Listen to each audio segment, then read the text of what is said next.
Lost your Logitech USB dongle? Don't throw away that mouse just yet. If your device shows this little orange star icon, it means it supports Logitech's Unifying Receiver. And the good news?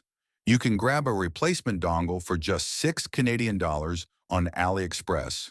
Link in the description. Select the 6-channel receiver. Once it arrives, download the Logitech Unifying software from their website. Plug in the dongle, run the app, and follow the pairing steps. Follow the steps like: open the browser and search on Google. Download the software from the first link that opens. Install the software, and while the dongle is plugged in, slide the mouse switch to on position, and voila, the mouse pairs up. Now it can be used in any other PC once paired. Just like that, your wireless mouse is back in business.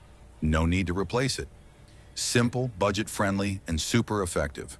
Like and subscribe for more quick tech tips.